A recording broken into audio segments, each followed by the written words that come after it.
धीरबाई जी राणा उदय सिंह की पत्नी हैं। गौरव है मेवाड़ का, और मेवाड़ में किसी को अपनाने के बाद छोड़ने की परंपरा नहीं है राजा मालदेव जी। और आपने सोच भी कैसे लिया कि आपके कहने पर हम अपने विवाह को भंग कर देंगे? आपने सोच भी कैसे लिया कि आपके कहने पर हम अपनी पत्नी को निस्सहाय छोड़ देंगे? तो आप मेवाड़ के अतिथि हैं, इसलिए हमने आपकी इतनी बात सुन ली।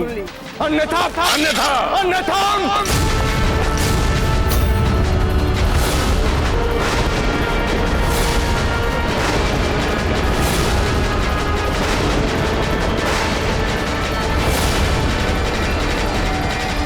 शांत हो जाइए दाजीराज, इतने तनाव में कभी किसी का कोई लाभ नहीं हुआ। नहीं राम सिंह, अब कोई लाभ हानि की बात नहीं होगी और ना ही इनके साथ कोई वार्ता होगी। राणा उदय, हम तुम्हें और तुम्हारे पूरे राणा परिवार को इस धरती से ही मिटा देंगे। राजा मालदेव!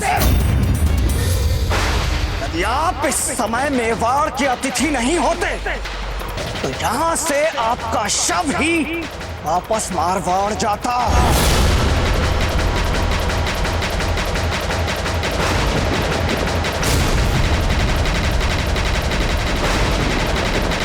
आप लोग शांत हो जाइए, कृपया शांत हो जाइए, अन्यथा बात बहुत आगे बढ़ जाएगी। बात तो बहुत आगे बढ़ चुकी है।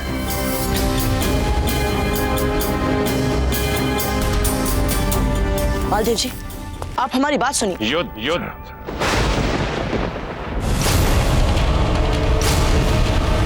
मेवाड़ के साथ युद्ध होगा। हर बात का निर्णय अब कुंभलगढ़ में होगा।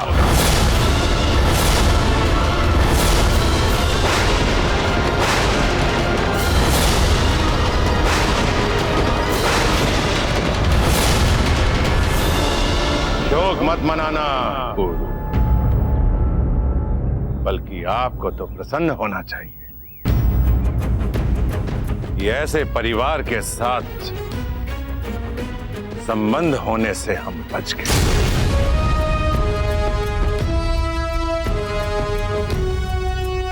चलिए सब मेरे साथ।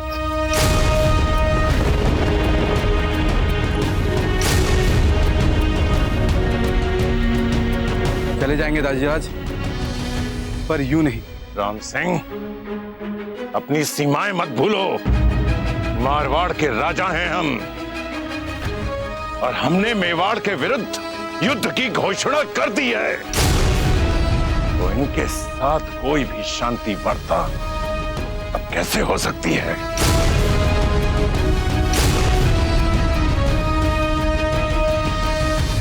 ठीक है दाजीराज, जैसी आपकी आज्ञा। कोई बता कुछ कैसे हमारा विवाह होने वाला।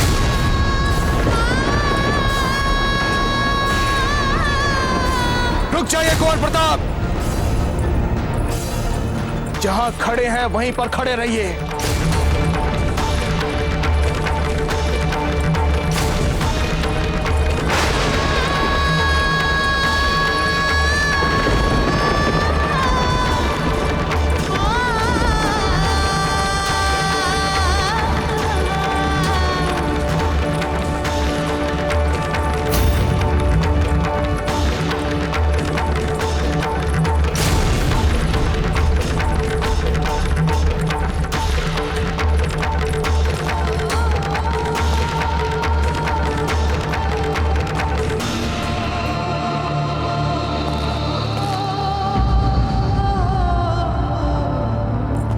हमारी बात सुनिए। हमने कहा रुक जाइए, हमारी बात तो सुनिए धीरबाई जी। क्या सुने राणा जी? आप सुनने को क्या रह गया राणा जी? आप बाहर जाते हैं, एक सुंदर लड़की के प्रेम में पड़ते हैं और उससे विवाह करके उसे यहाँ ले आते हैं। हम पूछते हैं राणा जी, आपने हमें बताना या हमें सूचित करना अवश्य नहीं समझा? प्रेम में पड़ने का तो प्रश्न नहीं उठता धीरबाई जी। हमने जो कुछ भी किया वो उनके गौरव की रक्षा के लिए किया, उनके आत्मसम्मान की रक्षा के लिए किया। विश्वास कीजिए हमारा धीरबाई जी। आप जो कुछ भी कह रहे हैं ना राणा जी, वो हमारे लिए स्वीकारना बहुत कठिन है।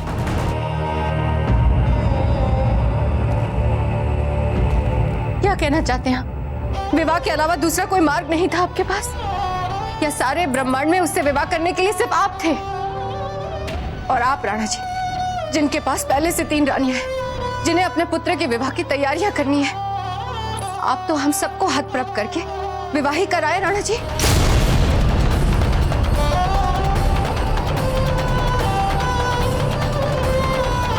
आपने अपने सारे बने बनाए समीकरण को उल्टा क्यों पढ़ने दिया?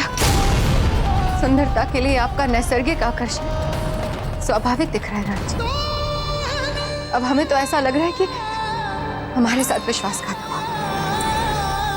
धीर भाई जी, बात सुनिए हमारी। सजा भाई जी, आपको तो हमारी बातों में विश्वास है ना? जाइए और समझाइए धीर भाई जी को। सच्चा भाई जी, हम धर्म संकट में फंस गए थे। हमने जो भी निर्णय लिया वो विवश होकर लिया।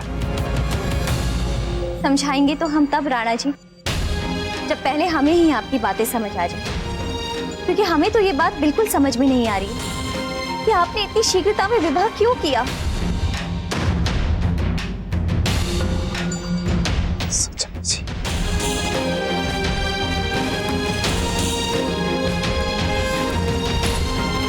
जयवंता बाई जी,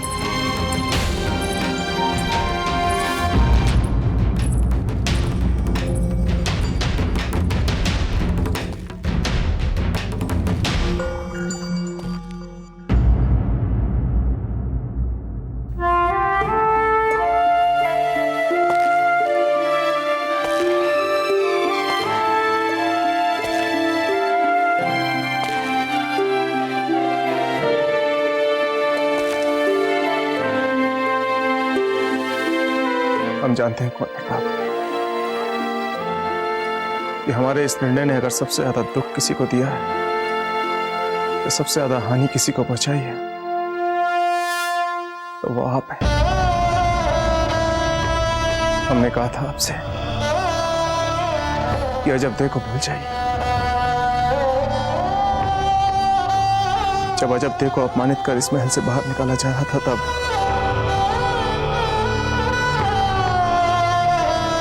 हम एक मूक दर्शक बनकर देखते रहे, केवल मेवाड़ और मारवाड़ की एकता के लिए। इतना प्रयास किया हमने इस एकता के लिए, लेकिन आज देखिए, वही मारवाड़ और मेवाड़ की एकता छिन्न भिन्न होकर रह गई है। आपका बलिदान व्यर्थ हो गया कुंवर प्रताप। क्या आप कभी अपने दाजीराज पर विश्वास कर पाएंगे? क्या आप कभी अपने दाजीराज को क्षमा कर पाएंगे? क्या आप इस बात को मान पाएंगे कि फेरवा में जो कुछ भी हुआ वो मात्र एक दुर्घटना थी? बोलिए कुंवर प्रताप, उत्तर दीजिए। दाजीराज, हम आपके हर निर्णय में आपके साथ थे, आपके साथ हैं और आपके साथ रहेंगे। हम आपके पुत्र हैं दाजीराज, इसलिए हम कभी आपके किसी कार्य, किसी विश्वास पर प्रश्न नहीं करेंगे, क्योंकि किया तो ये अधर्म हो जाएगा। और आपके मान सम्मान के लिए हमें किसी से भी लड़ना पड़ा दाजीराज, तो हम अपनी पूरी शक्ति और निष्ठा के साथ लड़ेंगे।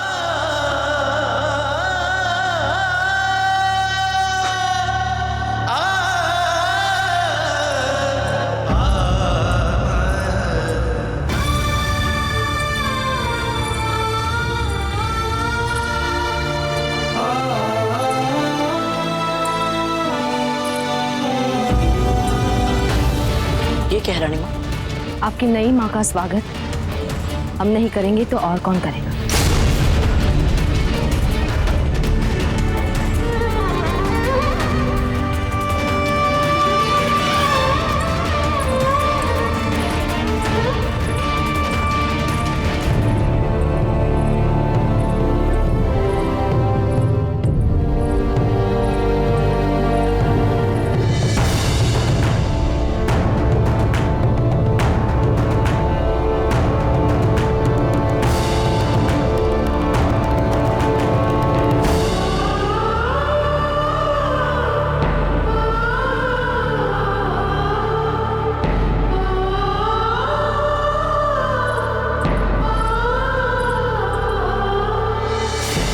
हाल में पाँव रखे वीर भाई जी।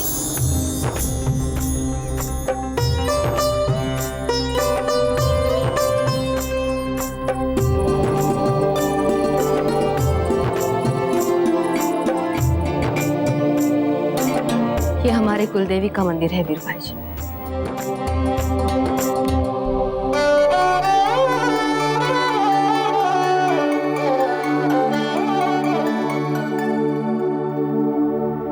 अब आप हमारे परिवार का अंग बन चुकी हैं, इसलिए सबसे पहले सुख समृद्धि, मनवांछित फल और सुखी वैवाहिक जीवन के लिए आपको इनसे आशीर्वाद लेना चाहिए।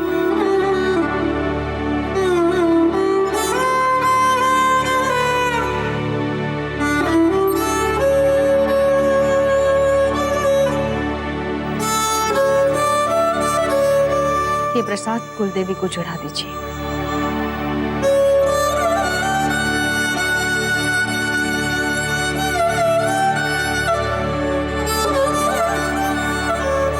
वीर भाई जी,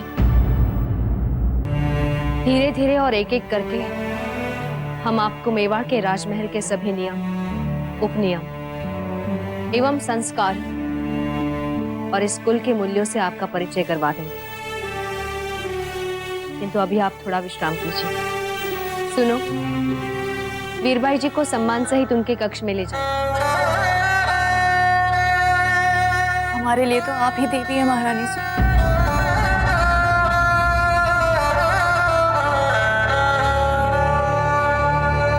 जो कुछ भी हमने किया वो इसलिए क्योंकि हम मेवाड़ की पाटवी रानी हैं। चाहिए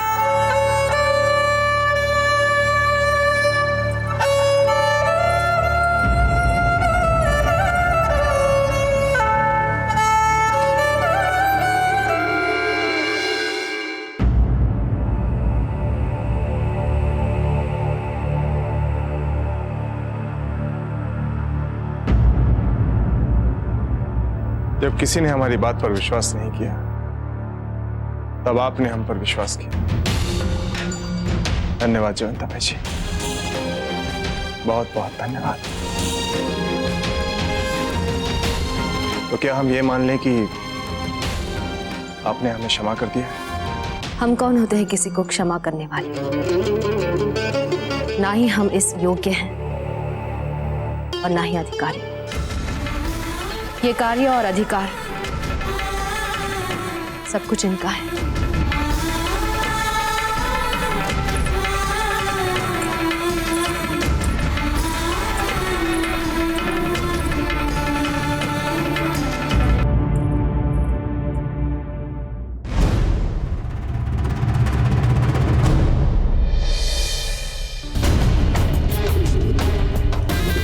जा मेरे प्यारे कबूतर जा, ये संदेशा शहंशाह अकबर को सुना। इस आनंदमयी संदेशे को सुनते ही शहंशाह अकबर हमें सोने की अशर्फियां, हाथी घोड़े सब दे देंगे। जा।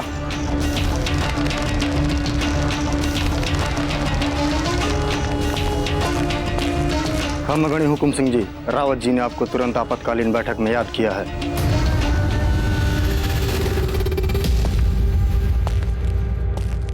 बाजीराज, राणा जी इस समय कई तरह की व्यक्तिगत और मानसिक समस्याओं से पहले से ही घिरे हुए हैं, इसलिए हम उन्हें और समस्याएं बताकर हताश नहीं करना चाहते। किंतु सत्य यह है कि मारवाड़ अब इस राजपुताने के अन्य राजपूत राज्यों के साथ मैत्री संधियां करके युद्ध में अपनी राजनैतिक और सामरिक स्थितियां दृढ़ करने वाला है। अब यूं समझ लीजिए कि इस संभावित युद्ध से पहले हमारे इस राजपुताने में एक तरह का शक्ति परीक्षण होने वाला है। और बाजीराज, इस मारवाड़ ने तो हमारे विरुद्ध युद्ध की घोषणा भी कर दी है।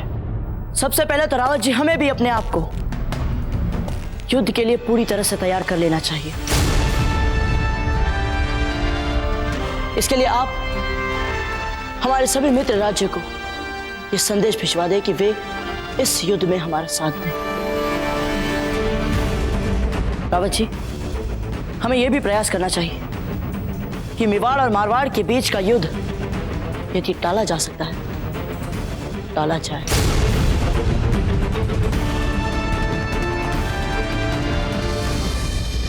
अन्यथा वो धूर्त मुगल मेवाड़ और मारवाड़ के बीच के संघर्ष का लाभ उठाकर राजपुताने पर हमला कर सकता है।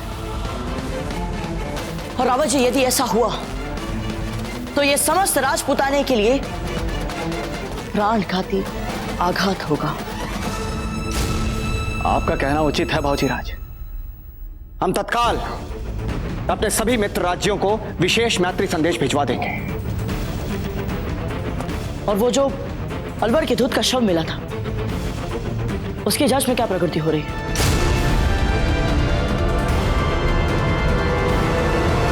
हमने अपने गुप्तचरों को सतर्क कर दिया है। हमारे बीच इन शत्रुओं का जो भेदिया है वो अधिक दिनों तक बच नहीं पाएगा। शीघ्र अतिशीघ्र पकड़ा ही जाएगा वो।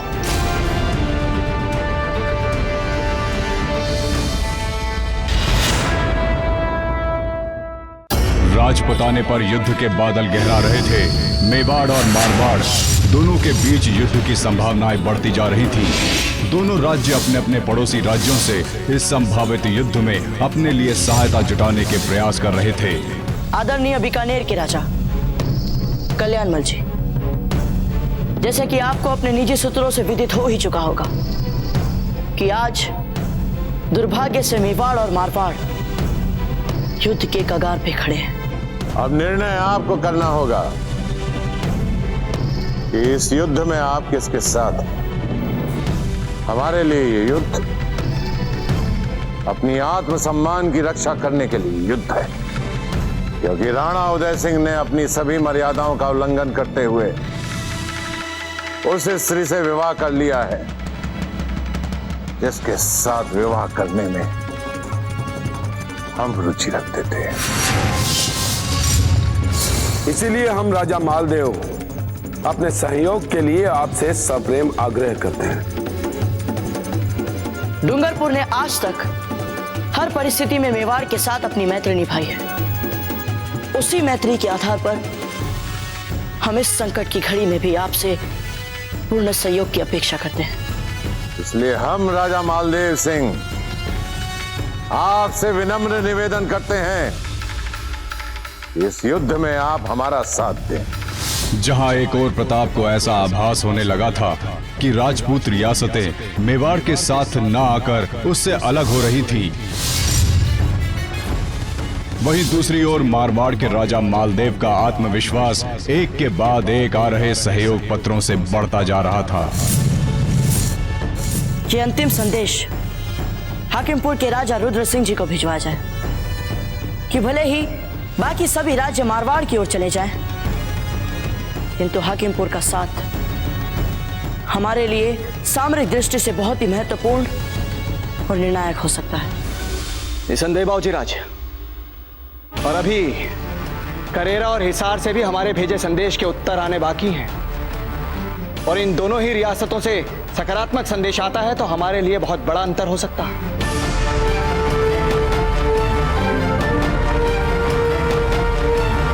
नीचे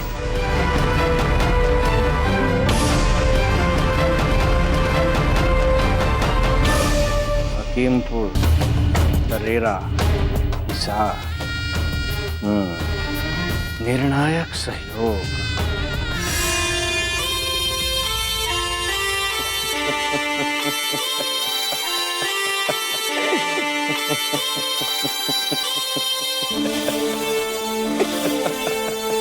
ऐसा क्या पैगाम भेज दिया हुकुम सिंह ने शहंशाह? क्या आप हंसते ही जा रहे हैं?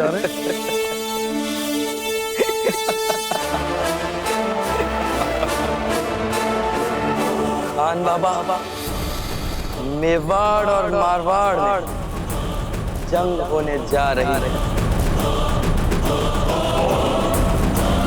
हाँ, अब हम सही मायने बन जाएंगे। शहंशाह हिंद।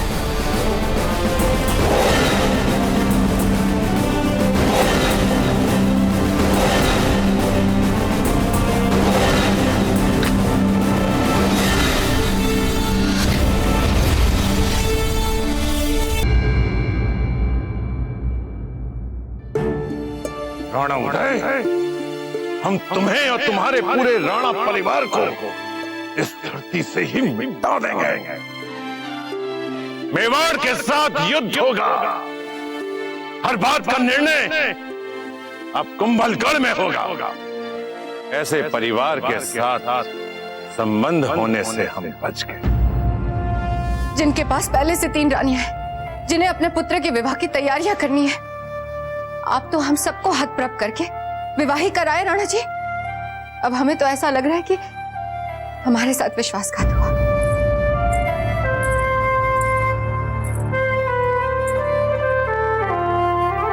राणा जी, आप अंधेरे में? जिसने समूचे राजपूताने को अंधेरे में धकेल दिया हो, उसे उजाले में रहने का कोई नैतिक अधिकार नहीं है। एक लड़की की मर्यादा को बचाने के प्रयास में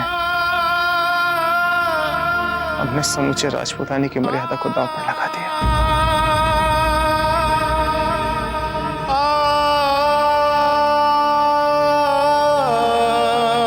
अपनी रानियों के रूठने की अपने मुंह से क्या शिकायत करें, जबकि अब हमारे साथ मारवाड़ तो बहुत दूर की बात है, राजपूतानी का एक राज्य भी नहीं है।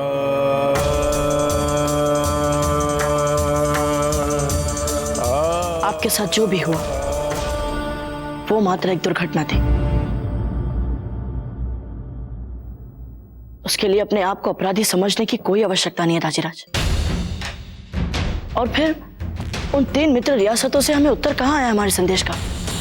क्या पता वे हमें अपनी ओर से पूरी सहायता का वचन दे दे।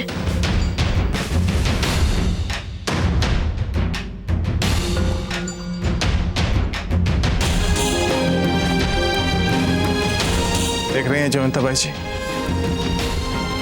हमसे रूठने की बजाय आज हमारा पुत्र हमारी सभी भूलों को भूलकर बड़ी सहजता से हमारा खोया हुआ आत्मविश्वास जगाने का प्रयास कर रहा है। आत्मविश्वास आपको रखना पड़ेगा राजीराज, क्योंकि इस कठिन समय में हमें आपके कुशल नेतृत्व की बहुत आवश्यकता है। हम तो अपनी समर्थ पर जितना हो सकेगा इस विध्वंसकारी युद्ध को टालने का प्रयास करते रहेंगे। पर आप मेवाड़ नरेश है राजीराज। मेवाड़ की सेना और मेवाड़ के लोगों में उत्साह केवल आप ही जगा सकते हैं। आप ठीक कह रहे हैं कुंवर प्रताप। जो कुछ भी हो गया है उससे हम अपने आप को प्रभावित नहीं होने दे सकते। हमें आगे देखना होगा, अपने लिए, अपनी प्रजा के लिए, अपने सैनिकों के लिए। कुंवर प्रताप, आप सभी सामंतों के साथ हमारे मंत्रणा कक्ष में जाइए और वर्तमान स्थितियों का पुनर्मूल्यांकन कीजिए। हम थोड़ी देर में आते हैं। जो आज्ञा राजीराज।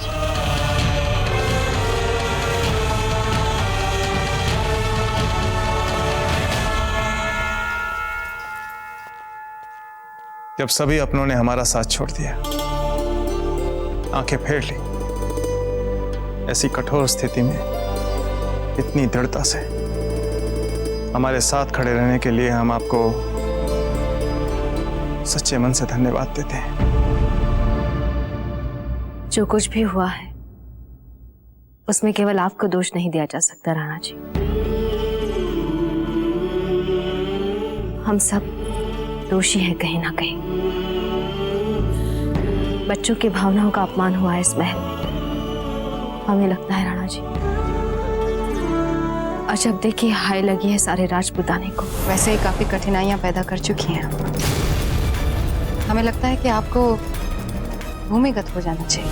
आप पहले ही अपनी सीमाओं को बहुत दूर तक लांघ चुकी हो, इसलिए तुरंत अपना सामान बांधिए और बिजौली अकेले निकल जाएगा।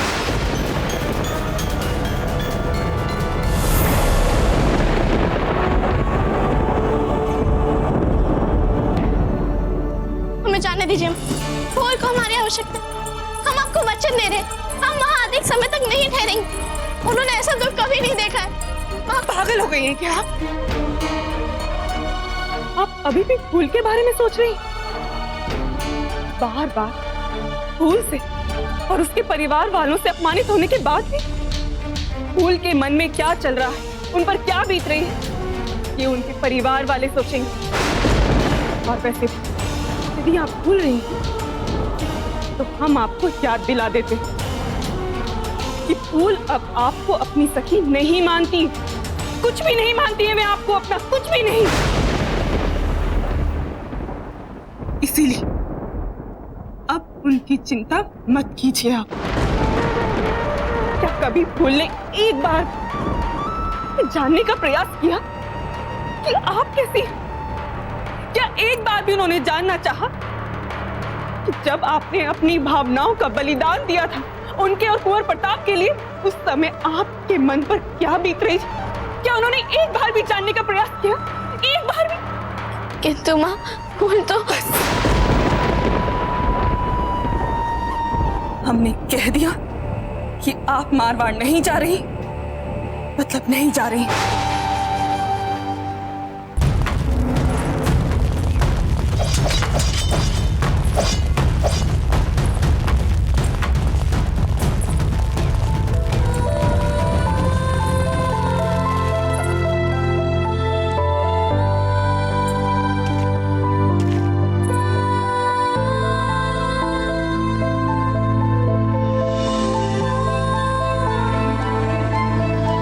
हम विवाह के लिए तैयार हैं। फूल कवर से।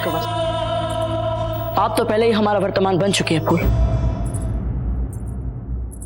क्षमा कीजिए बाईसा, इस समय महाराज आपात युद्ध समिति के साथ विशेष गुप्त मंत्रणा कर रहे हैं। किसी को भी उधर जाने की अनुमति नहीं है। जब तक मेवाड़ अपनी शाखा जौहर बरसी की शोक में है, हमें युद्ध भूमि में गुप्त शास्त्रागार बनाने का काम पूरा कर लेना चाहिए, ताकि युद्ध के समय हमारी सेना के जिस भाग को भी शस्त्रों की आवश्यकता पड़े तो तुरंत उसकी पूर्ति की जा सके।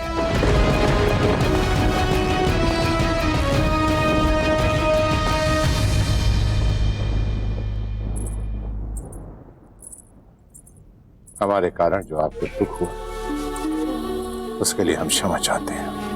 हमारे अपमान के कारण, हमारे ना चाहते हुए भी आपसे बहुत कुछ छिन गया। हम युद्ध की तैयारी में इतने व्यस्त थे कि हम भूल गए कि आपको बहुत दुख हो रहा होगा। क्या आप हमें यह आश्वासन दे सकते हैं कि इस युद्ध में आप कुंवर प्रताप का कोई अहित नहीं होने देंगे, उन पे कोई भी वार नहीं होने देंगे? बस यही आश्वासन चाहते हैं हम आपसे। आप हमें वचन दे सकते हैं?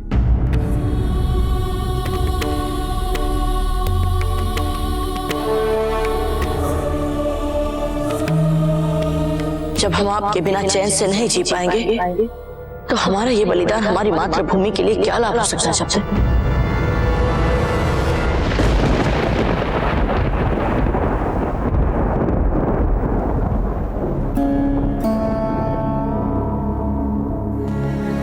हम पूरा प्रयास करेंगे,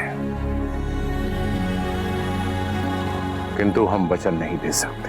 किंतु बड़े दादा, आपने तो भी कहा था कि हम फूल, संसार में यदि हमने सबसे अधिक किसी से स्नेह किया तो वो आपसे किया है। कम से कम आप तो हमें इस बात का अनुभव ना कराएं कि आप भी हमारे स्नेह का अनुचित लाभ उठा रहे हैं।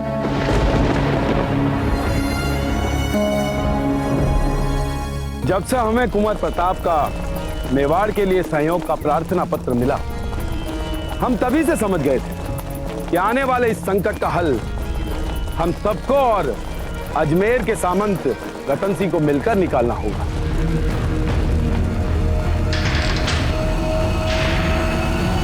मुगल सैनिक ये अजमेर दुर्ग में क्या कर रहे हैं?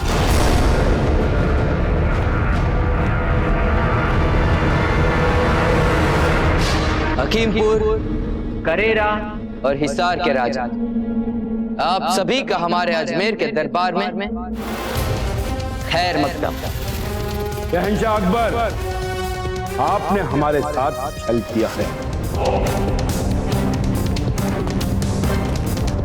हमने कब कहा कि हम कोई सूफी या दरवेश? कहा हमने कभी ऐसा? यहाँ बात या तो अपनी हुकूमत चलाने की होती है या बचाने की। तो हाल की सच्चाई ये है कि अजमेर मुगल हुकूमत की गिरफ्त में आ चुका है। आसपास की कई रियासतें भी हमारी गिरफ्त में आ चुकी हैं। इनमें से कई रियासतों के राजा आप तीनों से ज्यादा बहादुर थे। किया उन्होंने हमारा मुकाबला, मगर अफसोस जिन्होंने जितनी बहादुरी से हमारा मुकाबला किया उन्हें हमने उतना ही ज्यादा कुचला, बर्बाद किया। आखिरकार माननी ही पड़ी उन्हें हमारी हुकूमत।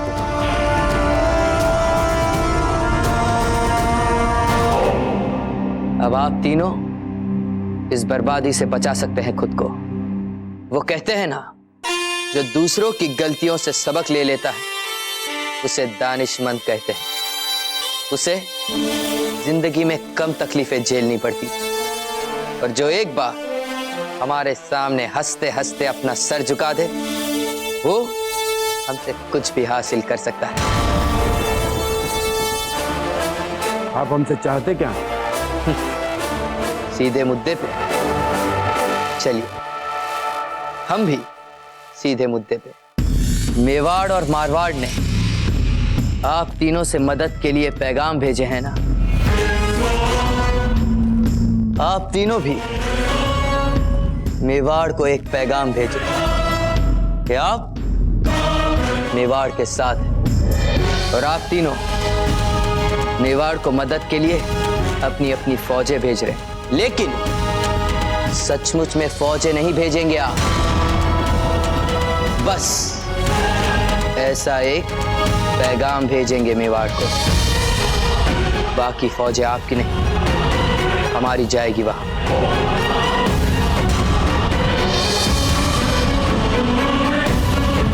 इतना छोटा सा काम ये देखने के बाद कि तमाम हिंदुस्तान के शहंशाह बनने वाले हम कुछ ज्यादा तो नहीं मांग रहे हैं ना आप तीनों से? ऐसे झूठे पत्र लिखेंगे तो क्या मान रह जाएगा हमारा? अपनी दृष्टि में गिर जाएंगे। आप हमें अपने ही भाइयों के विरुद्ध विश्वासघात कराना चाहते हैं। हम ऐसा कभी नहीं होने देंगे। नहीं, हम ऐसा नहीं करेंगे। नहीं करेंगे, नहीं करेंगे। अल्फाजों को बड़े ही एहतियात के साथ बरतना चाहिए। हमारे सामने बिना सोचे समझे बोलने वालों का हश्र बहुत बुरा होता है।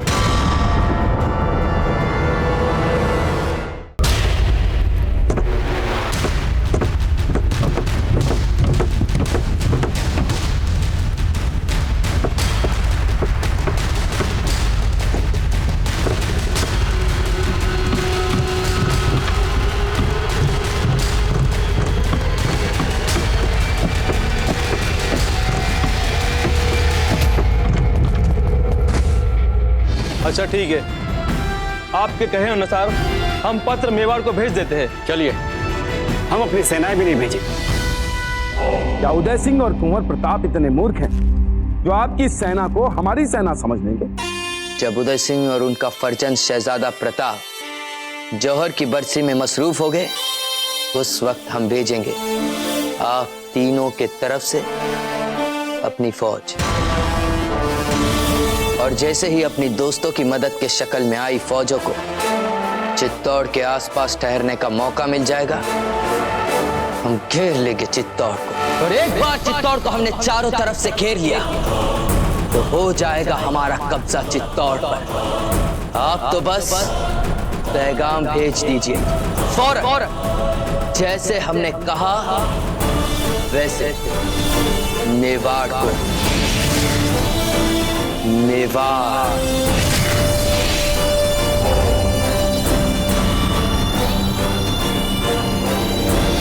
ना कहा तो आप तीनों का भी वही हश्र होगा जो अजमेर के बहादुर सामत रतन सिंह का हुआ था।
ये नदी भरी पड़ी है पथरीली नोखिली चट्टानों से, बच ही नहीं सकता रतन सिंह। चलो लौट चलते।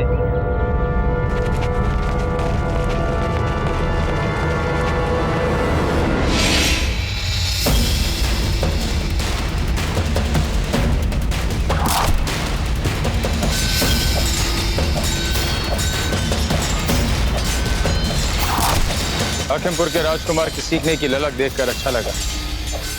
बहुत बढ़िया निशाना है आपका। गुरुदेव, हमने कुंवर प्रताप को अपना आदर्श माना है। उन्हीं के पद चिन्हों पर चलते हुए हम भी उनके जैसा बनना चाहते हैं। उन्हीं की तरह वीर, प्रसिद्ध और रणजयी। अवश्य। यदि राजपुताने की आदि भी नई पीढ़ी एक दूसरे से लड़ने के बजाय एक दूसरे से प्रेरणा लेकर आगे बढ़ने का प्रयास करे, राजपुताने की सारी समस्या सुलझ जाएगी। गुरुवर, वो देखिए। आचार्य जी, ये तो जीवित लग रहा है। निकालो इसे।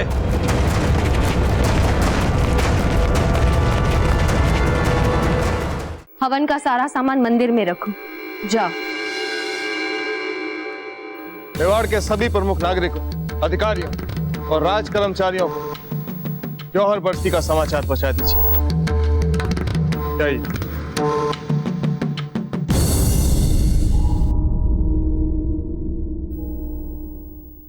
हमारे नागरिकों के लिए हमारा ये अंतिम राजकीय भोज हो सकता है राणा जी। ऐसी बातें क्यों कर रहे हैं रावत जी? क्या हमारे किसी भी मित्र राज्य ने अब तक कोई सकारात्मक उत्तर नहीं दिया? और तो और बिजोलिया के राव मामरख जी ने तो हमारे संदेश का उत्तर तक नहीं दिया। राजराज, हम स्वयं बिजोलिया जाकर राव मामरख जी को समझाते। नहीं कुंवर प्रताप, राव मामरख जी के दिल की स्थिति हम अच्छी तरह समझते हैं।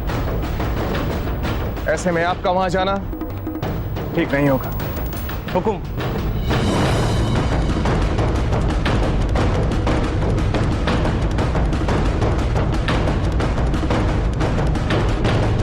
क्या बात है रावत जी? राणा जी, हमारे महल के प्रांगण में जब अलवर के संदेश वाहक दूत का हमें शव मिला, उस समय बाबूजीराज प्रताप को एक संदेह हुआ और बाबूजीराज के उसी संदेह को आधार बनाकर हमने अपने गुप्तचर को अलवर भेजा। और राणा जी, अब हमारा वही गुप्तचर एक समाचार लेकर वापस आया। राणा जी, हमारा गुप्तचर यह समाचार लाया है कि अकबर ने अलवर पर अपना अधिकार स्थापित कर दिया और हाजी खान को बंदी बना। क्या? और यही नहीं, अकबर ने अजमेर पर भी अपना अधिकार स्थापित कर लिया।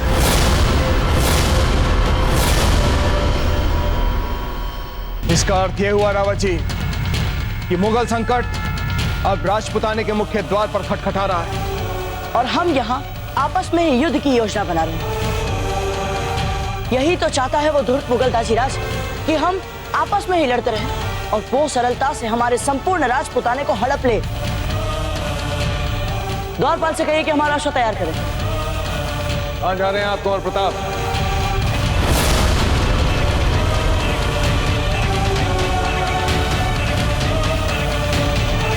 मारवा मारवा।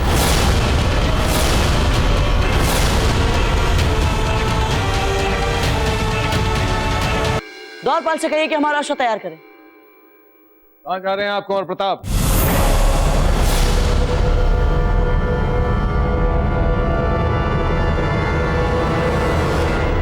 मारवा मारवा।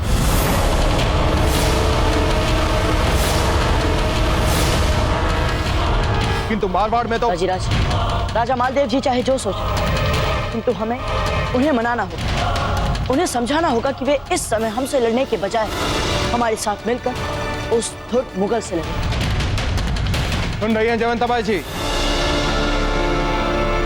कुंवर प्रताप मारवाड़ जाना चाहते हैं। रुक जाइए कुंवर प्रताप, आप कहीं नहीं जाएंगे कुंवर प्रताप। कल जौहर बरसी है और हवन में आपका ना रहना अपशकुन माना जाएगा। किंतु रानी माँ, यदि हम अभी नहीं गए तो बीते दिनों करें, वर्तमान का शोक मनाया जाएगा।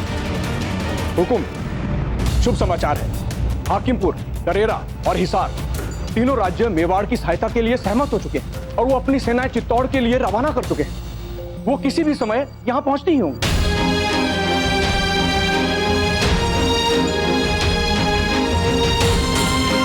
चलिए रावत जी, कहीं से तो शुभ समाचार आया। दाजीराज, ये बात हमें कुछ समझ में नहीं आई। हमने इन सभी राज्यों को संदेश भेजे और हमें भली भांति याद था कि हमने उस संदेश में इनसे केवल सहायता मांगी, सेना नहीं।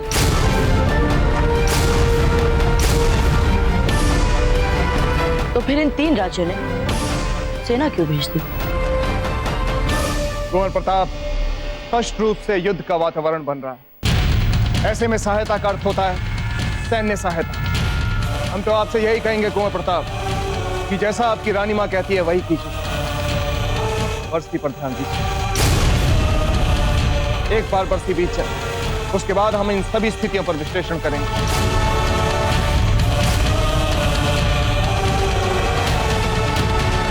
हुकुम, राजपुताने के सबसे बड़े लोहार धीमन जी किसी महत्वपूर्ण मंत्रणा के लिए शीघ्र मिलना चाहते हैं आपसे।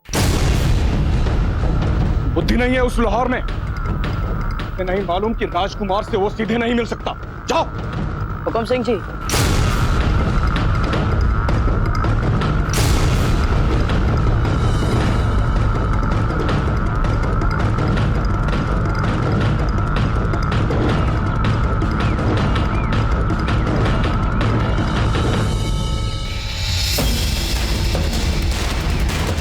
ये तो अजमेर के सावंत रतन सिंह हैं, किंतु इनकी ऐसी दुर्दशा की किसने? सारे जब सांस चल रही है इसकी।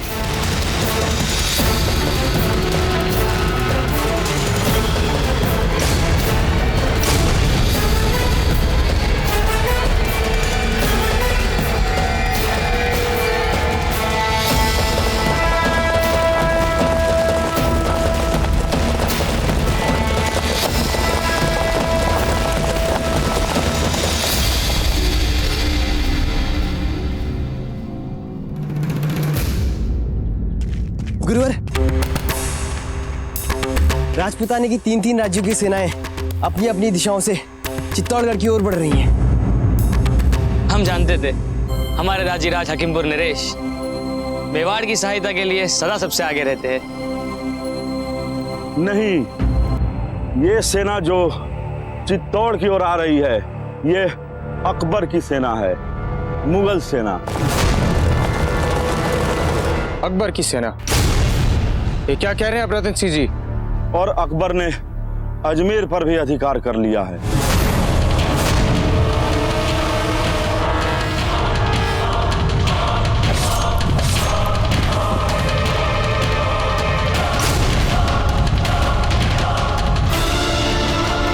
रत्न राख को भी हम ऐसे ही ताबूत में बंद कर दे तो जिस रफ्तार से हम जा रहे हैं शहंशाह, वो दिन बहुत जल्द आ जाएगा।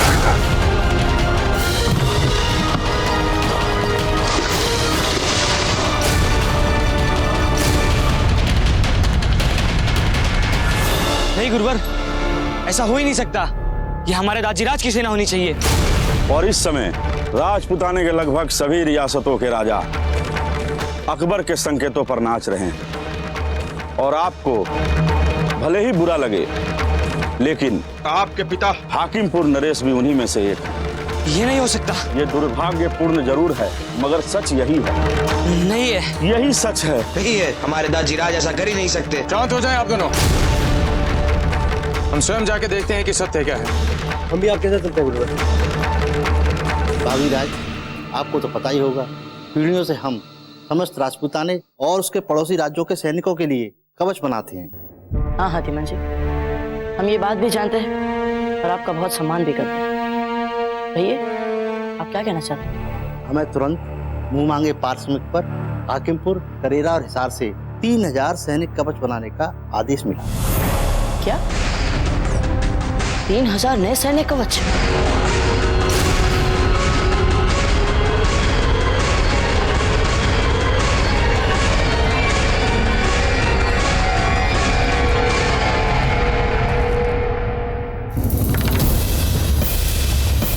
अब कुछ ही समय में वो सेना यहाँ से होते हुए निकल सकती है।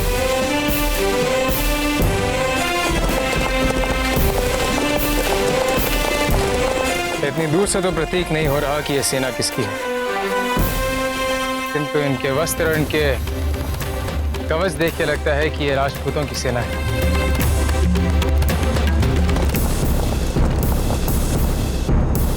चलिए।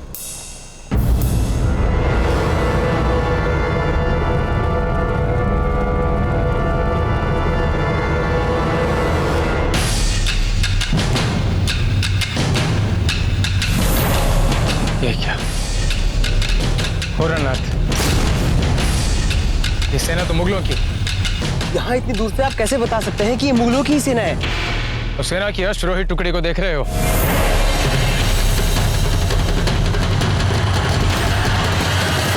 उसके नायक के अश्व को देखो, उस पर मुगल सेना का प्रतीक चिन्ह है। भले ही इन्होंने अपने वस्त्र बदल लिए हों, अपने कवच बदल लिए हों, फिर भी या तो इनसे भूल हो गई है कि इन्होंने अपना प्रतीक चिन्ह नहीं बदला, या फिर इन्हें इस बात का आभास था कि अपने प्रतीक चिन्ह के बिना रणभूमि में जाना अपशगुन माना जाता है। हमें यह सब इसलिए पता है क्योंकि हमने सभी प्रतीक चिन्हों पर अध्ययन किया।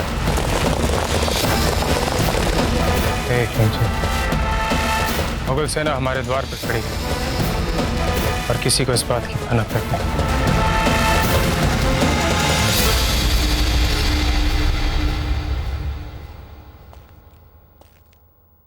रावत जी,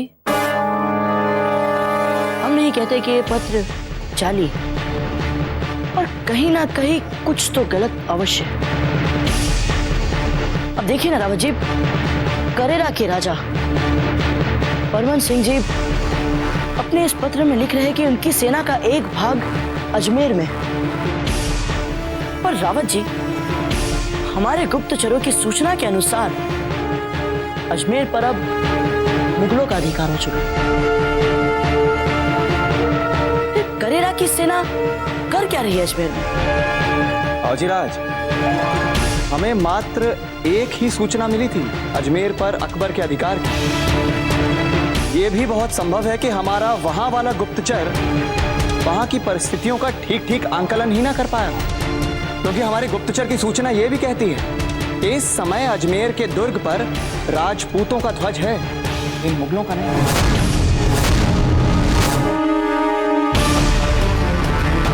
और रावत जी, वो जो हमारे राज के लोहार धीमन जी ने हमें सूचना दी थी, तो 3000 सैन्य कवच बनाने वाले। रावत जी, आपको नहीं लगता कि हमें इस सूचनाओं को एक साथ जोड़कर फिर से एक बार हमारे क्षेत्र की स्थिति को देखना चाहिए। फौजीराज, आपकी बात तर्क संगत अवश्य है, किंतु ऐसे समय जब इतना विशाल युद्ध हमारे द्वार पे खड़ा है, इन परिस्थितियों को संदेह की दृष्टि से देखना युद्ध के लिए हमारी तैयारियों पर एक दुष्प्रभाव डाल सकता है। रावत जी, हमें इसका हल मिल चुका है। आप युद्ध की तैयारी कीजिए जब तक हम देखते हैं कि कहीं कोई हमारे विरुद्ध ऐसा षड्यंत्र तो नहीं हो रहा है जिसे हमारा ध्यान नहीं गया। छोड़िए सब कुंवर प्रताप।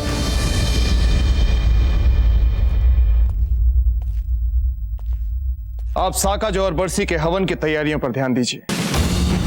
हमने कहा ना, भूल जाइए मारवाड़ के संकट को, क्योंकि सारा राजपुताना जानता है कि साकाज और बरसी के समय कोई किसी पर आक्रमण नहीं करता। जो आज्ञा था जी। आप चलिए, हम अभी आए। आइए रावत जी।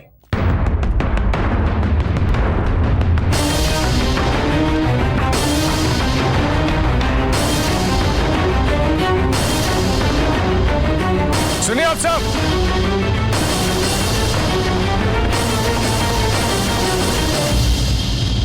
रतन सिंह जी से ही कह रहे थे, मेवाड़ की ओर बढ़ती हुई ये विशाल सेना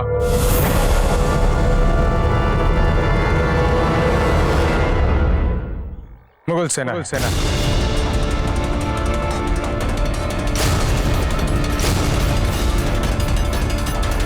आचार्य जी, चित्तौड़ में जोहर बरसी का हवन चल रहा है, ऐसे में हमें क्या करना चाहिए? जब तक ये हवन समाप्त नहीं होता, मुगलों के विरुद्ध मोर्चा हम संभालेंगे। हमें किसी भी प्रकार उन्हें आगे बढ़ने से रोकना होगा। पर हम चंद लोग इतनी बड़ी मुगल सेना का सामना कैसे करेंगे? हमारे पास तो शस्त्र भी नहीं। हमारी स्थिति परिस्थिति चाहे जो भी हो, किंतु मातृभूमि की रक्षा करना हमारा परम धर्म है। जब तक हमारे शरीर में प्राण है, हम डट के मुगलों का मुकाबला करेंगे। अब राजपुताना की सुरक्षा की जिम्मेदारी हमारी है।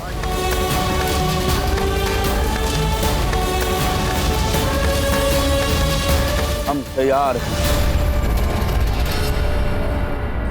जय राजपुताना, जय राजपुताना, जय राजपुताना, जय राजपुताना, जय राजपुताना, जय राजपुताना, जय राजपुताना, जय राजपुताना, जय राजपुताना। ये कैसे संभव है?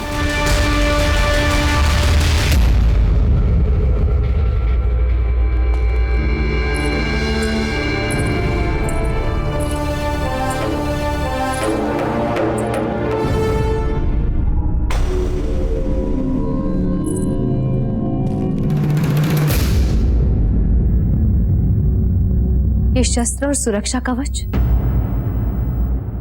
कहाँ जा रहे हैं हम? वो चिंता की कोई बात नहीं रानी माँ, हम तो बस वो सुरक्षा के लिए। आप दाजीराज के साथ हवन की तैयारियों पर ध्यान दीजिए। बात बताइए, क्या है?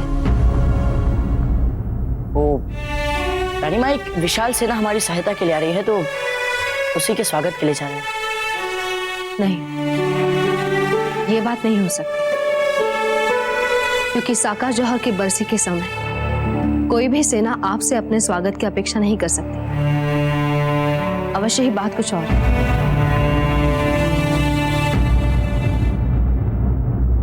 हमें संदेह है रानी माँ कि जो 3 राज्यों की सेना यहाँ हमारी सहायता के लिए आई हुई है, वो हमारे बड़े शत्रु द्वारा हमारे विरुद्ध रचा कोई बहुत बड़ा षड्यंत्र हो सकता है। अब ये बात हम इसलिए खुलकर नहीं कह पा रहे रानी माँ, क्योंकि हमारी इस बात को सिद्ध करने के लिए इस समय हमारे पास कोई ठोस सबूत नहीं है। और न जाने मन ही मन हमें इन राज्यों के मित्र होने पर बहुत दृढ़ संदेह हो रहा।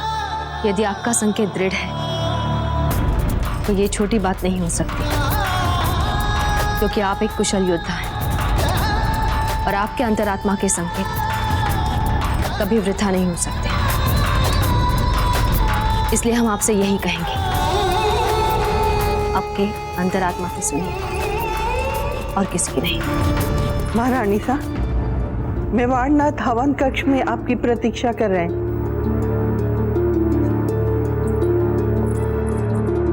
अब क्या करें रानी माँ? आप वही कीजिए जो आपके अंतरात्मा कहे, किंतु उससे पहले उन 13,000 मृत आत्माओं से आशीर्वाद ले लीजिए जिन्होंने जौहर के अग्नि में स्वयं को मिटाकर सारे राजपुताने की लाज को बचा के रखा।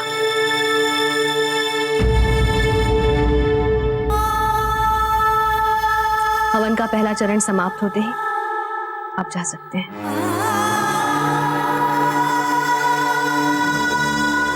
कभी कभी आप ऐसा बोलती है रानी माँ तो बिल्कुल अशब्द जैसी लगती है। नहीं, क्षमा कीजिए, वो हमारे कहने का तात्पर्य ये था रानी माँ कि जैसा आप पता नहीं हम भी क्या क्या बोलने लग जाते रानी माँ। चलिए रानी माँ, हवन के लिए चलते हैं।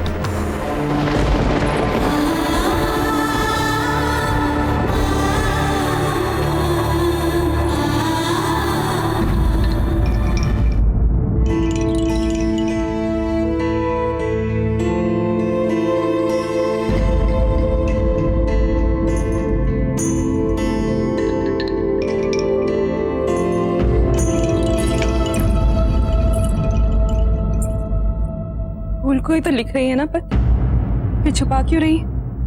वैसे भी इसे भेजने से पूर्व हम इसे पढ़ने ही वाले थे। इससे पिछले पत्र में आपने ना समझने वाली सारी बात विस्तार से लिखी थी और अपना पक्ष भी समझाने का प्रयास किया था, किंतु क्या हो, कोई उत्तर आया फूल का? नहीं ना।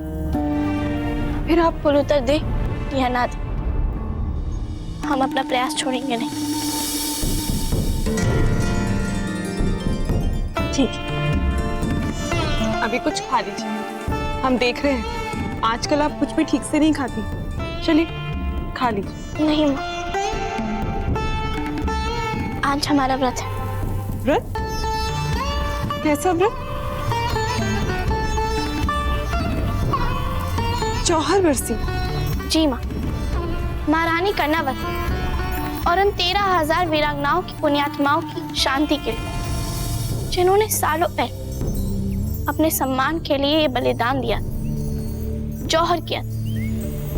कम से कम हम उनके लिए इतना तो कर सकते हैं।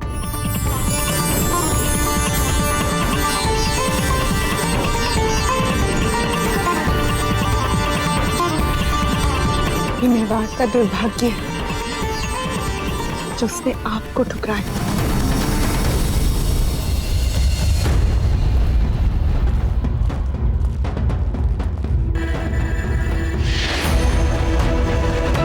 इस द्वार को बंद कर शत्रु को आगे बढ़ने से कुछ समय तक रोका जा सकता है।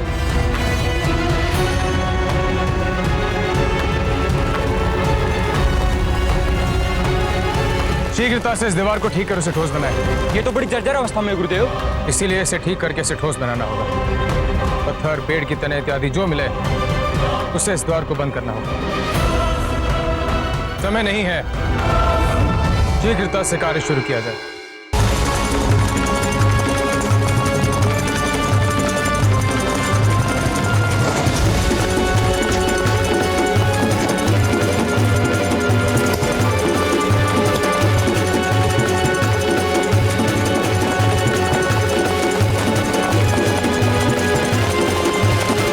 फिर क्या? जैसे ही शहंशाह हुमायूं मरहूम ने दुश्मन की सारी रसद समुद्र में फेंक दी तो उस कद्दावर राजा के पास कोई रास्ता ही नहीं बचा। अपनी बेपनाह ताकत के बावजूद उसने शहंशाह हुमायूं मरहूम के आगे घुटने। हमारा भी दिल करता है कि काश जब तवारीख के हसीन वर्क लिखे जा रहे थे तो हम भी अपने अब्बा हुजूर के साथ होते। आप तवारीख की फिक्र क्यों करते हैं जलाल? अभी तो आपको अपनी कामयाबी से तवारीख के कई सफों को भरना है। खान बाबा, मैं अपनी आंखों से प्रताप की शिकस्त का नजारा देखेंगे। हाँ खान खान, यही तो मौका होगा जब हम अपनी तवारीख के सबसे सुनहरी पर्व को अपनी आंखों के सामने बनते हुए देखें। हम प्रताप और उसकी फौज को अपनी आंखों के सामने जलकर खाक होते हुए देखना चाहते हैं। राणा जी, साका जौहर की बरसी के हवन के लिए आपके पूरे परिवार को यहाँ उपस्थित रहना चाहिए। वो आते ही होंगे पुरोहित जी।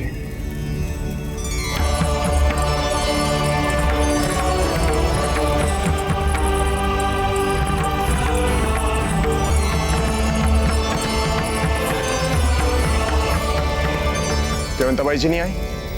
बड़ी महारानी अपनी इच्छा से आएंगी, हमारी तरह आपकी आज्ञा का पालन थोड़ी करें।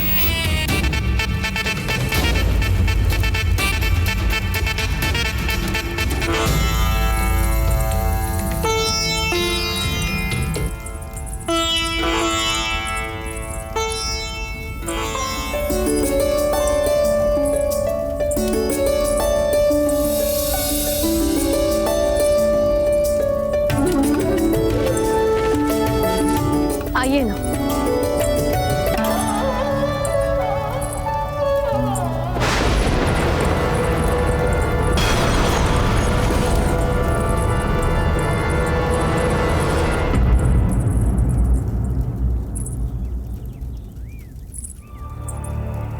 अब वीरबाई जी भी हमारे परिवार का अभिन्न अंग बन चुकी है, तो पूर्वजों को आहुति देने के लिए इन्हें भी हमारे साथ बैठना चाहिए।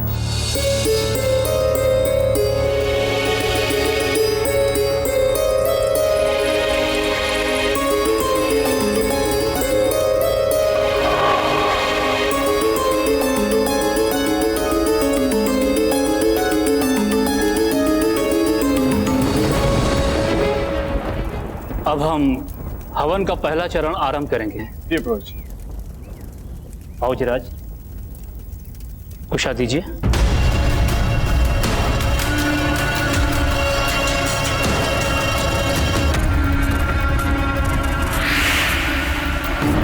हमें तुरंत मुंह मांगे पार्श्वनाथ पर हाकिमपुर, करेरा और हिसार से 3000 सैनिक कवच बनाने का आदेश मिला। यदि ये सेना हमारी मित्र सेना नहीं निकली, तो क्या हम अपनी रक्षा कर पाएंगे? क्या कह रहे हैं पंडित जी? कुशा पकड़ाइए प्रताप। हाँ? हाँ।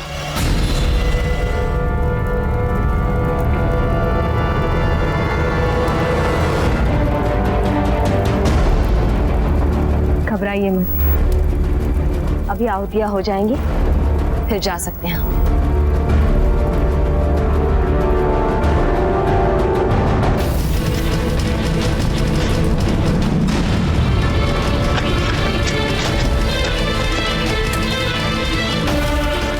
करने का समय नहीं, जल्दी चलिए जल्दी। आचार्य जी, काम बहुत ज्यादा है और काम करने वाले बहुत कम। उचित होगा किसी को चित्तौड़ भेजकर संदेश भेज दिया जाए। नहीं राणा खेता जी, इस समय चित्तौड़ में जौहर बरसी चल रही है, वो किसी भी प्रकार के अस्त्र शस्त्र नहीं उठा पाएंगे। और दूसरा, यदि हम किसी को भेजते हैं तो हमारे पास 2 हाथ कम हो जाएंगे, और इस समय हमारे लिए एक हाथ महत्वपूर्ण है। देखिए, हम अभी भी आपसे कह रहे हैं, आप सभी बहुत बड़ी भूल कर रहे हैं। हमारे दाजीराज अपनी मातृभूमि के साथ कभी विश्वासघात नहीं कर सकते। वे तो राजपुताने के साथ कोई अहित देख ही नहीं सकते। देख लेना, ये जो सेना आ रही है वो मुगलों की सेना नहीं, हाकिमपुर के वीरों की सेना है। तुम्हारा खूनहार है, मेहनती है, किंतु भावुक भी है। ये समय आपको अपने राज परिवार की देशभक्ति का बचाव करने का नहीं, अपितु अपनी देशभक्ति सिद्ध करने का है।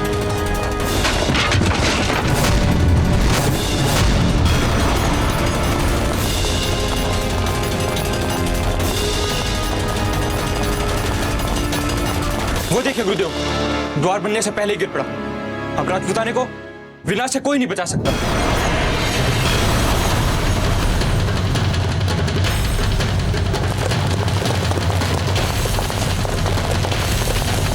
गुरुवर, मुगलों की सेना हमारी ओर बढ़ रही है।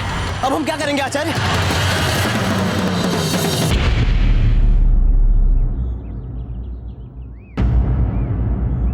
ये केवल हम जानते हैं कि वो मुगल सेना है जो राजपूती सेना के भेष में आई, किंतु वो मुगल सेना नहीं जानती कि हम उनके छल को जान चुके हैं। आचार्य जी, कहीं आप ये तो नहीं कहना चाहते कि हम में से कोई चित्तौड़ का प्रतिनिधि बनकर जाए और मुगल सेना के सेना नायक को यह आदेश दे कि जब तक चित्तौड़ से कोई निर्देश ना मिले वो वहीं पर ठहरे रहे? यदि हम ऐसा करते हैं तो उनके पास वहां रुकने के अतिरिक्त और कोई विकल्प नहीं बचता, और जितने अधिक समय तक हम उन्हें रोक पाएंगे उतना अधिक मूल्यवान समय मिलता है हमें इस द्वार को ठीक करने में। किंतु समस्या केवल एक है कि चित्तौड़ का प्रतिनिधि बन के जाएगा कौन? हम जाएंगे गुरुदेव।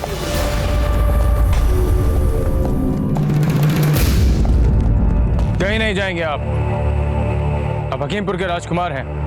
आपके प्राण केवल आपके राज्य नहीं अपितु समस्त राजपूताने के लिए महत्वपूर्ण है। हाकिमपुर का राजकुमार होने के अधिकार से हमने तो पहले से ही ये मान लिया था कि ये जो सेना आ रही है वो मुगलों की नहीं बल्कि हमारे राज्य की सेना है, और हमें अपने आकलन पर पूरा विश्वास है। फिर वही बात, हमने पहले भी कहा है कि ये सेना आपकी सेना नहीं है। कितनी बार कहें हम आपसे ये बात? क्षमा करें आचार्य, किंतु हमें जाना होगा।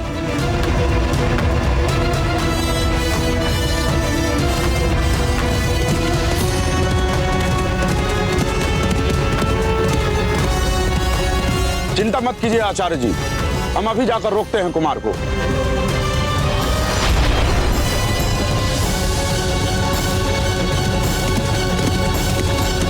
आप सबने अपना अपना कार्य क्यों रोक दिया? क्षमा करें गुरुवर, हमें संभावनाएं अभी भी कम दिख रही है। हम 20 है और वो हजारों। हाँ गुरुदेव, कैसे होगा?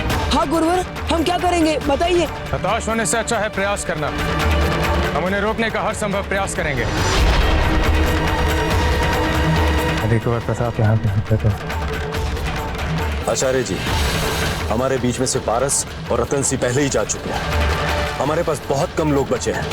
इन बचे लोगों में से हम किसी को नहीं भेज सकते कुंवर प्रताप तक संदेश भेजने के लिए। आचार्य जी, जैसा आपने बोला था हम वैसा ही बारूद लाए हैं।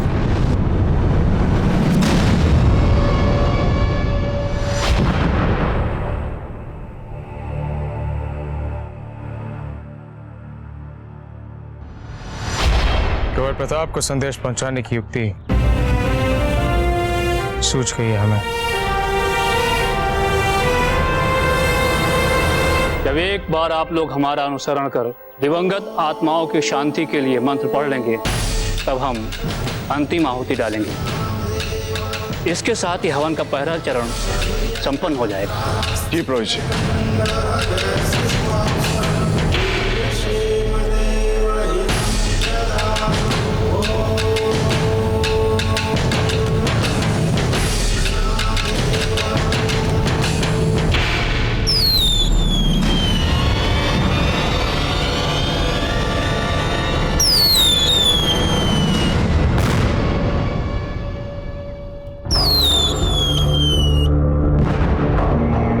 आकाश में अग्निबाण, वो भी इस समय।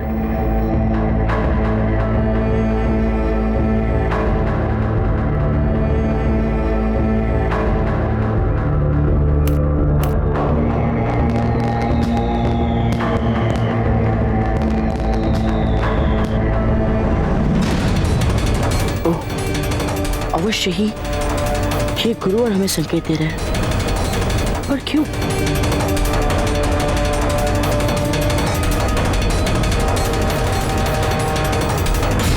सब लोग अंतिम आहुति डालें।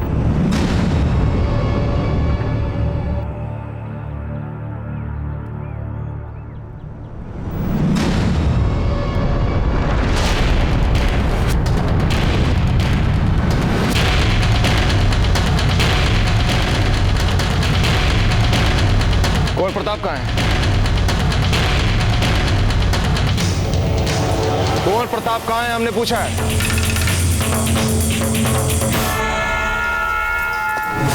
अरे ये कहाँ जा रहे हैं कुंवर प्रताप? मुझे अपने लोगों को सूचित करना ही पड़ेगा।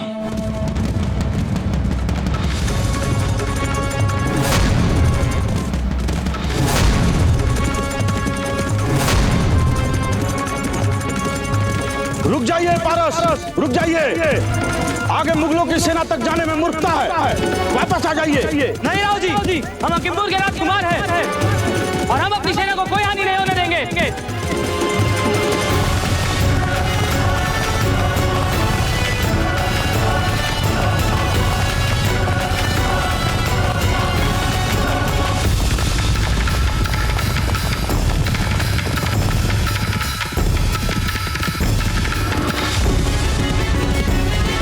यानी कि अजमेर का सामंत भी आ रहा है इसके पीछे पीछे। अच्छा, अब आया समझ में माजरा।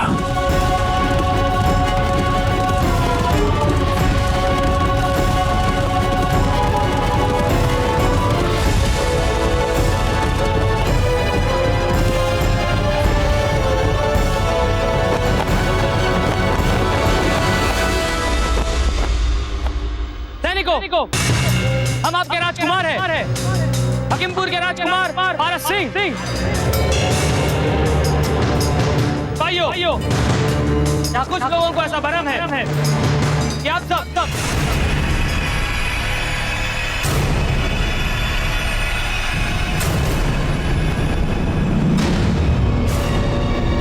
यानी कि आप सब हमारी सेना नहीं है।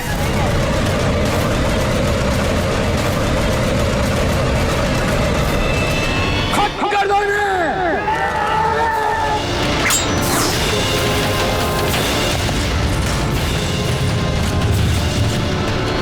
आप भयभीत ना हो भी, हम आपके साथ हैं। यहाँ से तुरंत निकलिए। पीछा करो, भागने न पाए।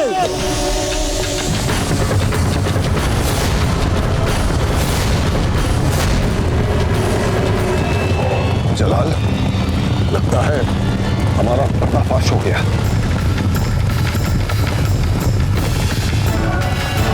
हर किसी की नजर में नहीं खान बाबा, हर किसी की नजर में नहीं, कम से कम चित्तौड़ के महलों में तो किसी के भी सामने नहीं।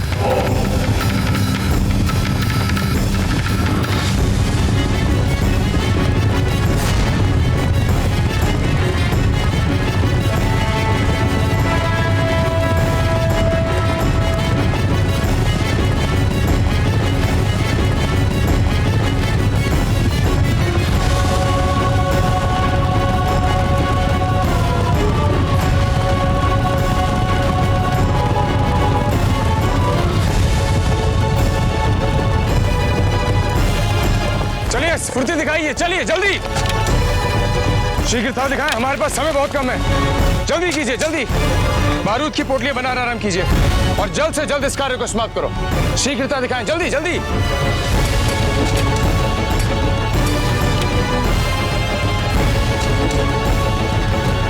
आचार्य जी, सेना तो लगभग हमारे सर पर आ ही चुकी है।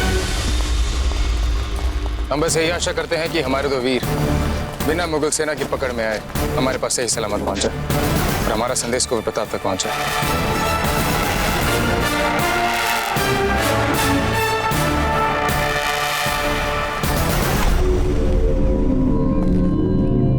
अश्व कहाँ है हमारा? सारंग कहाँ है? इतने सुरक्षा कर्मियों के होते हुए भी हमारा अश्व चला कहाँ गया?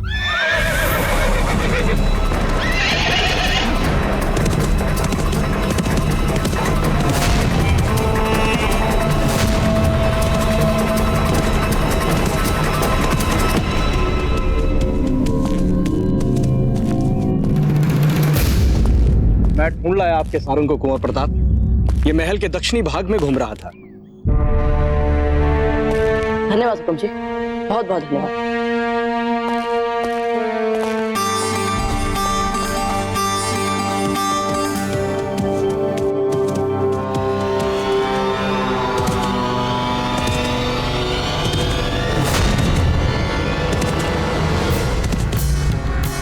धन्यवाद तो मुझे आपका और आपके अश्व प्रेम का करना चाहिए कुंवर प्रताप, जिसके कारण मेरे मुगल मित्रों को और समय मिल गया ताकि ठीक ढंग से वो आपका स्वागत कर सके।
चलिए यहाँ से।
हवन होने से पहले कैसे निकल गए कुंवर प्रताप?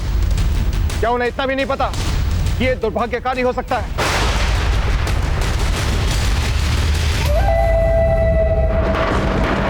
हे सभी दिवंगत पवित्र आत्मा, हमारे पुत्र की रक्षा करो। वो भी राष्ट्र के गौरव और उसकी मर्यादा को बचाने गए।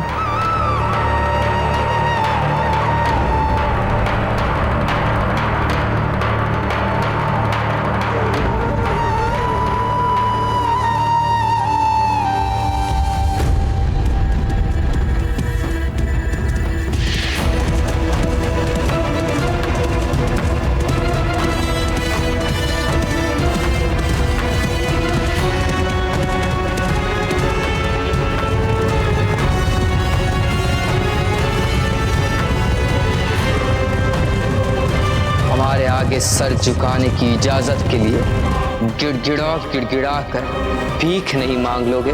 इसे जिंदा ताबूत में खड़े रहना पड़ेगा।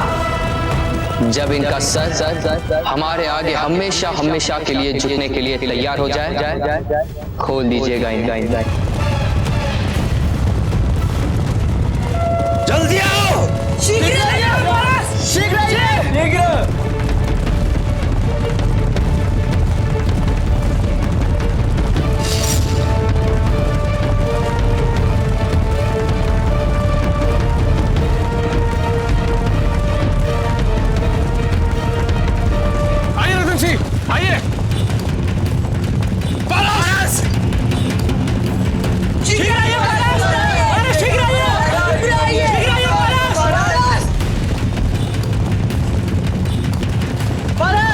नहीं आचार्य जी, इस समय आपका बाहर जाना हम सबके लिए उचित नहीं होगा।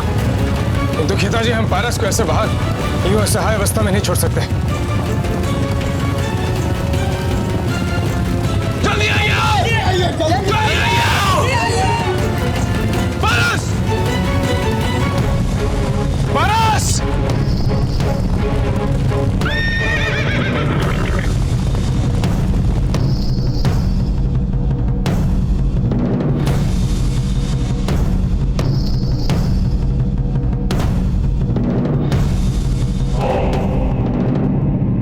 ये क्या कर रहे हैं आप? क्षमा कीजिए आचार्य, किंतु हमारे राज्य का नाम खराब करने के अपराध में इन मुगलों को पाट पिढ़ाए बिना हम नहीं लौट सकते। लौट आइए पारस, लौट आइए। आपको ऐसे भावुक होने की आवश्यकता नहीं है पारस, लौट आइए। नहीं आचार्य, नहीं पारस, आइए आप, लौट आइए।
आचार्य,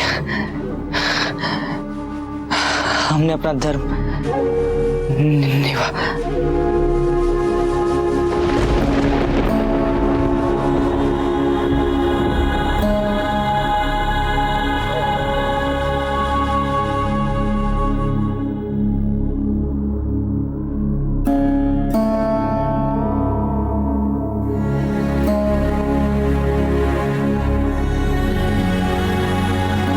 पारस,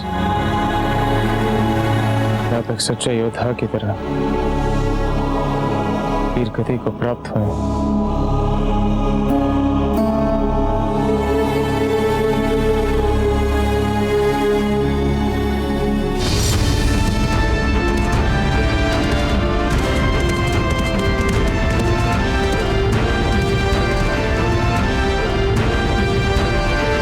आचार्य जी, इतनी बड़ी सेना का कैसा करेंगे सामना?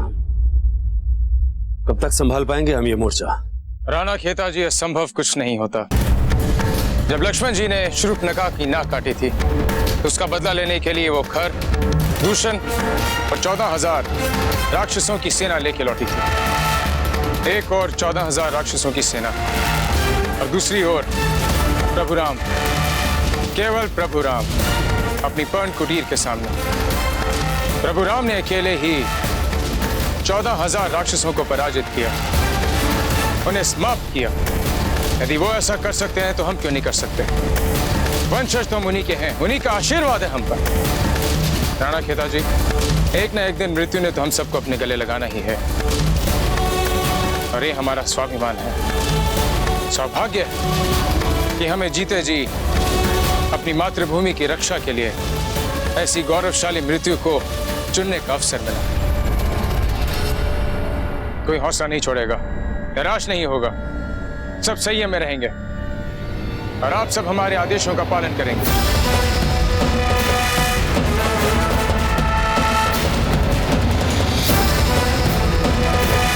कहाँ गए राणा खेता?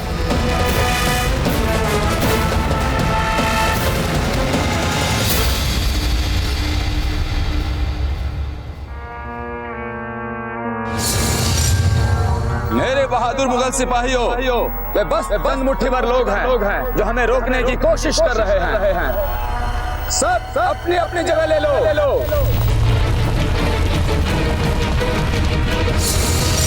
जब मैं हुक्म दूं, सब एक साथ तीर छोड़ेंगे।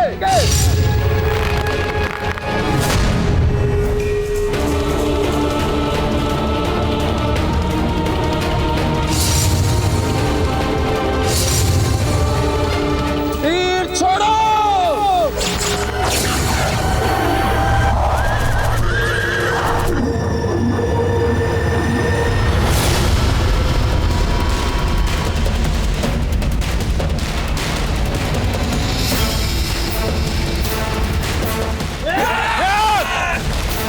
ऐसे नहीं, रणनीति के साथ साथ।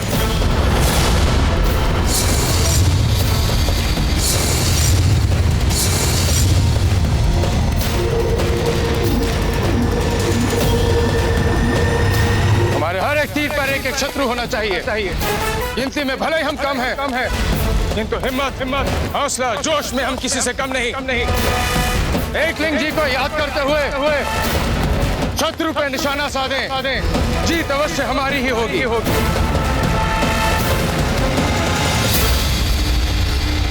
हमारे कहने की प्रतीक्षा कीजिए। तैयार हैं आप सब? हाँ गुरुवर। जय मेवाड़! जय मेवाड़! छोड़ो!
या परवरदिगार रहम कर परवरदिगार रहम।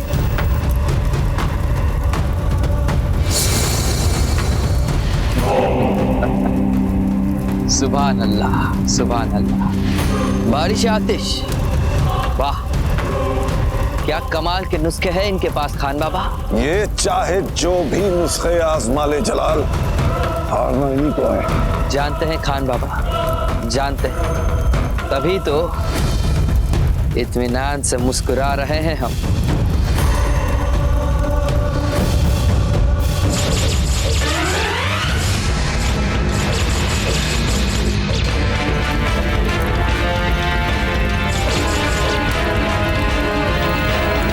कोई तीर नहीं छोड़ेगा।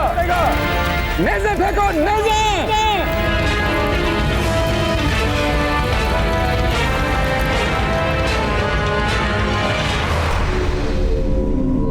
लगता है अब उन्होंने हमारे तीरों पे तीर छोड़ने बंद कर दिए हैं आचार्य। अब हम छोड़ेंगे तीरों पे तीर। आप सब अपने पास वाले के छोड़े तीर पर इस प्रकार निशाना साधेंगे कि आकाश पर जाके वो बारूद की पोटली पर लगे।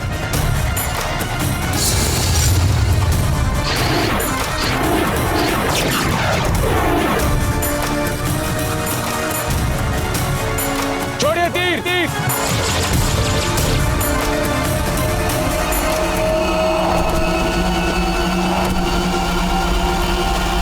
चलो चलो नासिर, लगाओ अपना दिमाग, सोचो कुछ नया। तुम तो हर जंग में कुछ नया सोचने के लिए ही जाने जाते हो। फिर इस जंग में, इस बारिश आतिश के जवाब में क्यों नहीं सोच पा रहे हैं कुछ नया? सोचिए कुछ, सोचिए। नासिर, कुछ सोचो। लगाइए अपना दिमाग।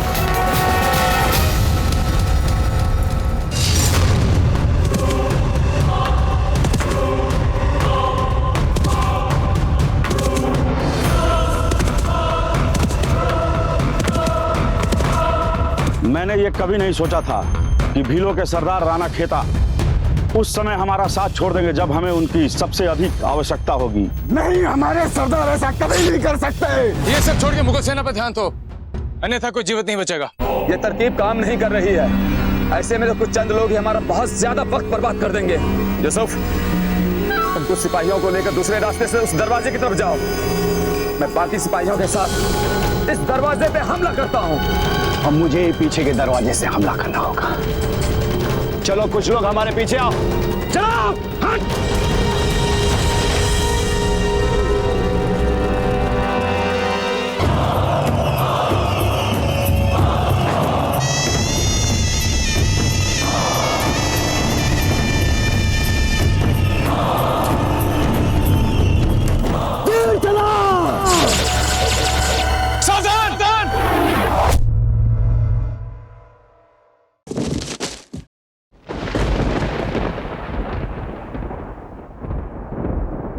यह समय अपने साथियों के लिए शोक में डूबने का नहीं है, आक्रमणकारियों पर वार करने का है। युद्ध शांत न हो, वार करो।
गुरुवर, वो लोग हमारा रक्षा द्वार तोड़ रहे हैं।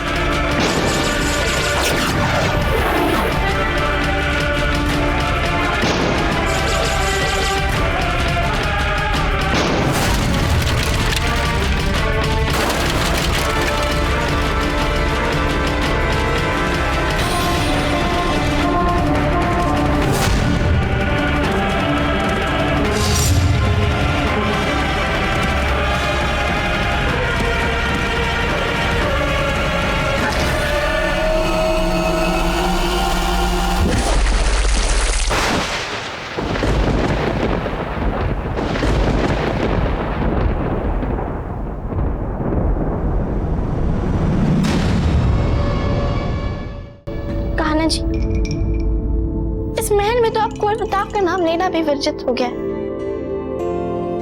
इसीलिए हम आपसे उनकी बातें कर रहे हैं कान्हा जी। पता नहीं क्यों हमारा मन इतना भयभीत हो रहा है। पता नहीं हमें इस बात का आभास हो रहा है कि कुंवर प्रताप किसी बड़ी संकट में फंसने वाला है कान्हा जी।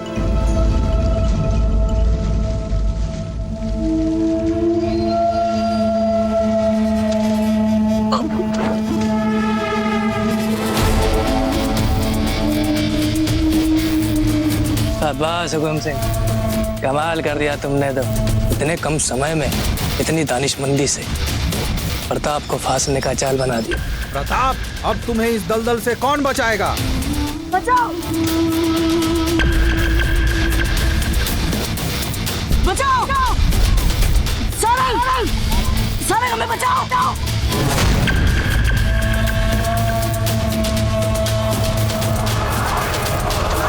कोई बचाओ मैं। गुरुवर, हम कुछ साथियों को ले जाकर रक्षा द्वार संभालते हैं। जय किंग जी। जय किंग जी।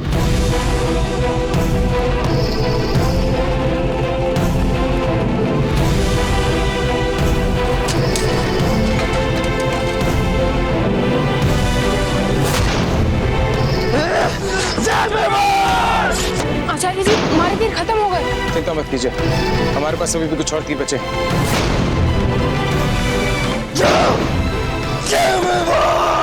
कह रहा हूं, हत्या पे वार करते हो।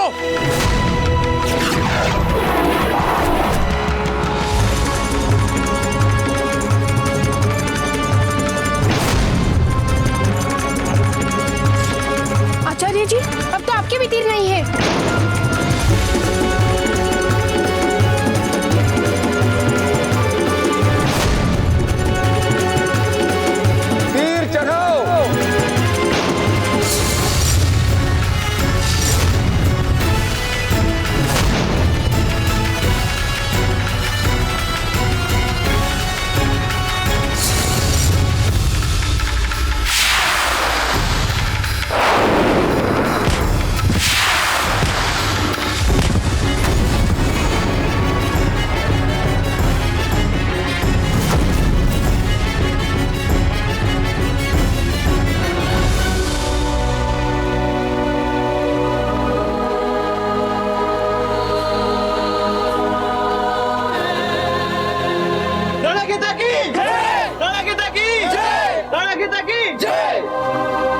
क्षमा कीजिए भील सरदार, हमें लगा कि आपको लगा कि हम रणभूमि छोड़कर भाग गए। सच कहें आचार्य, जितना समय हम आपसे दूर रहे उस समय हमारे जीवन का सबसे कष्ट देने वाला और तनावपूर्ण समय था। देश और मातृभूमि पर मरने का सौभाग्य तो किसी किसी को प्राप्त होता है, देश पर मरने वाला तो सौभाग्यशाली होता है। हम तो अपने जंगल ये 2 पत्थर फेंकने वाली कलें लेने गए थे। जब तक हम भीलों के इस पत्थर फेंकने वाली कल से पत्थर फेंक फेंक के शत्रुओं को दूर रखने का प्रयास करते हैं, तब तक अनुज आप, चक्रपाणी, कन्हैया रक्षा द्वार जाकर उसके क्षतिग्रस्त क्षेत्र की मरम्मत कीजिए। इसी समय शीघ्र कीजिए, शीघ्र कीजिए। अनुज, समझ में नहीं आ रहा कि बावजूद प्रताप रह कहाँ गए। पता नहीं अब तक आए क्यों नहीं वे। सारंग! सारंग! बचाओ! बचाओ!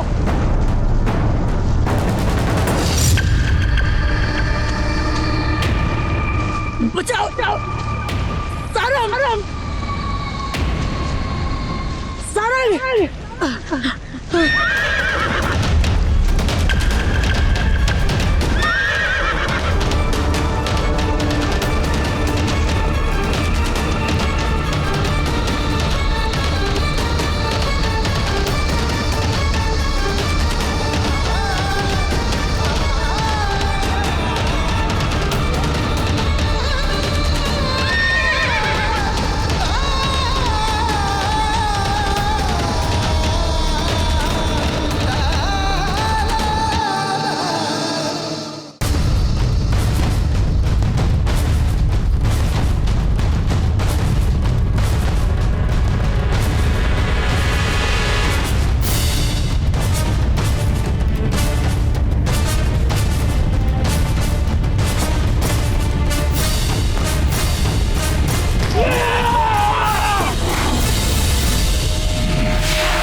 सारे सिपाही हिफाजती घेरे में आगे बढ़ो और दुश्मनों के पत्थर रोको।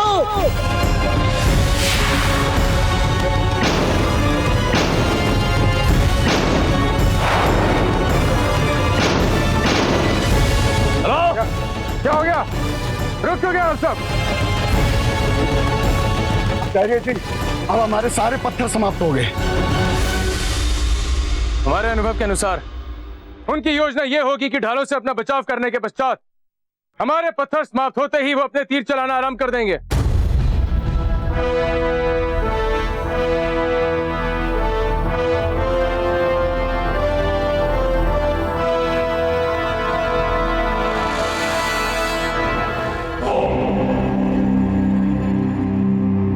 आप तीनों यहाँ आइए, बचाव कीजिए अपना उनके चलाए जाने वाले तीरों से। शीघ्र यहाँ आइए, समय नहीं हमारे पास, वो किसी भी समय तीर चला सकते हैं। चलाइए, आइए यहाँ पे। हो गया गुरुवर, चलिए अनुज। एक क्षण आचार्य, मैं पुनः सुनिश्चित कर लेता हूँ।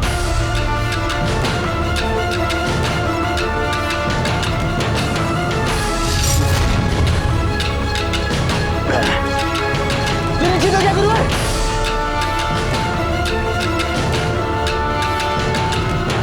तीर चलाओ।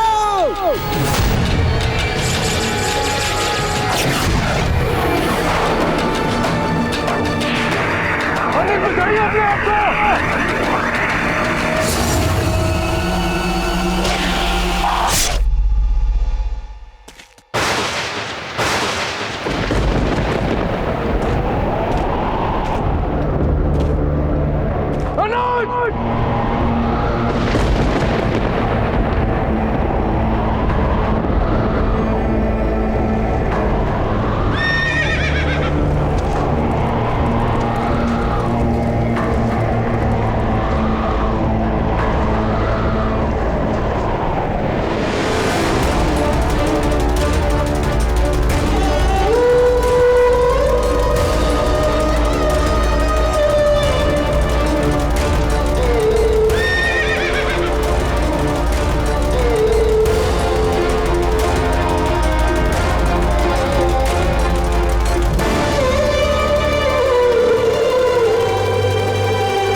प्रताप सिंह चले गए।